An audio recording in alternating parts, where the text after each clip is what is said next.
Hello, this is your buddy Quinn, and welcome to the introductory video to a new series on my YouTube channel called Foundations of British Rock. I've previously done a series on masterworks of international cinema, and I'm turning my attention to music in this series. I am a professor of international studies, specializing in international politics at Brigham Young University.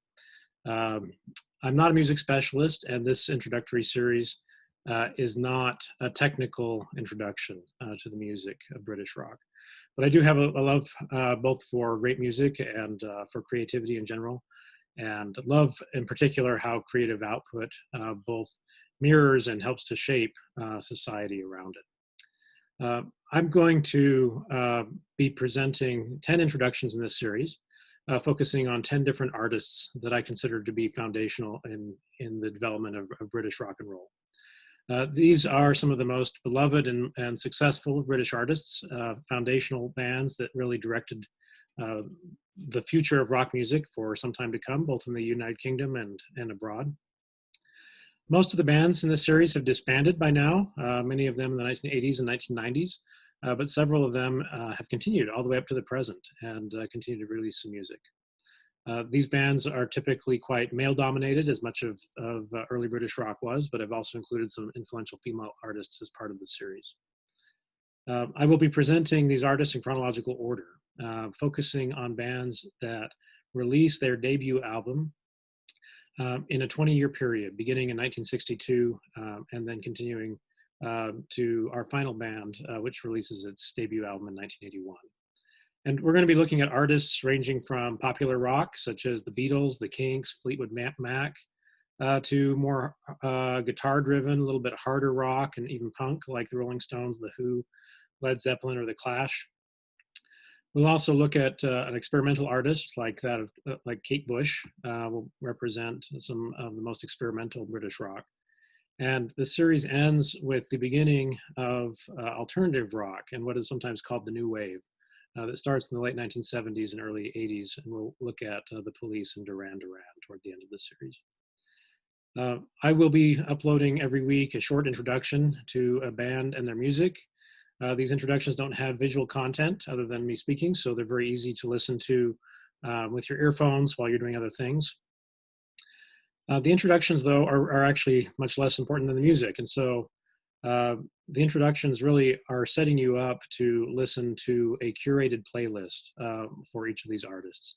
And that's how you're going to get to know the artist the best. And I will release one introduction a week to a new band in the series, but as always, you can take this at your own pace and take your time as you go through it. I take these artists very seriously as creative powerhouses, as real artists. Their music universally is incredibly impactful, and I don't think that there's a bad band on this list. Because of the global spread of English and the past history of the British Empire, British rock has really had a global influence. It's particularly influenced the music of the United States. Many American bands can trace their roots directly to some of the bands that you see here. But even beyond majority English-speaking countries, British rock has had enormous global impact.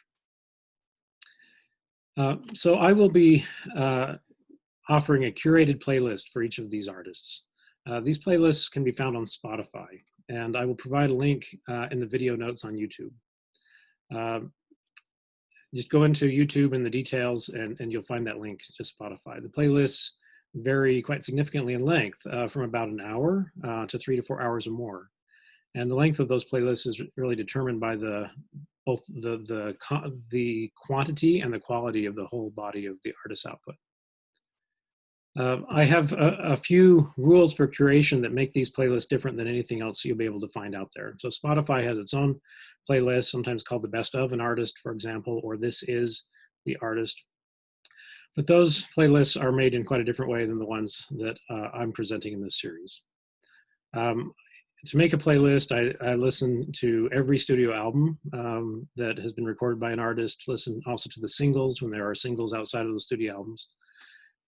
And I don't listen to every version of every song, including some of the live versions, but every playlist goes in chronological order, so you can see the full evolution of an artist's work.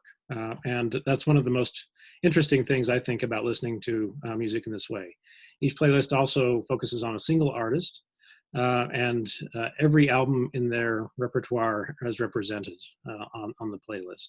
So even some of the albums that were not as big of hits, you do get a chance to see how they fit into the broader experience that that band had in making music. I do focus on songs that are most important or impactful, that are well heard, but I also really care about what I think is the best work of these artists. And sometimes that judgment is quite subjective, and so you might get a little bit of my own personal tastes along the way. But these playlists follow the artist over time, and sometimes, you know, for artists that are continue to go into the 1990s or beyond, this can include some contemporary work. These playlists are different from other things you'll get because they're much more comprehensive. You know, every period of their work is represented. They're chronological, which is very different than other playlists that are out there. And this enables you to see the band's evolution over time, including in particular what they change, what is most innovative for them, and how they are responding to their previous work. I also don't include any particularly graphic songs or crude parts of the collection. I try to keep it to what would be considered a PG-13 rating in the United States, which means that the lists that I create for these artists might differ from the best of lists that you might find on the internet, because I do filter out some of that more graphic content. To get access to these lists, you really need to sign up for Spotify. Spotify is available as a free service. If you listen to it as a free service, you end up getting advertisements that can be quite distracting. But if you sign up for Spotify Premium, which is very inexpensive if you're a student, and not terribly expensive if you're not a student, there's also a free trial period included in both of those packages. Then what that allows you to do is allows you to listen to all the songs in this playlist in order. You can download them, take them on your device wherever you go, and you don't have to play around with the advertisements that can be disruptive. I encourage you, as you listen to those lists, to click like on the songs that you enjoy to start to create your own lists. And certainly download and listen to these while you're exercising or driving.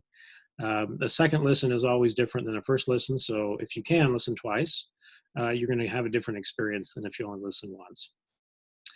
I do hope that you end up loving some of this music as much as I do, and at least come away with a much better appreciation for British rock, the way that it has influenced music that's on the radio today, and for the remarkable creativity of these amazing musicians.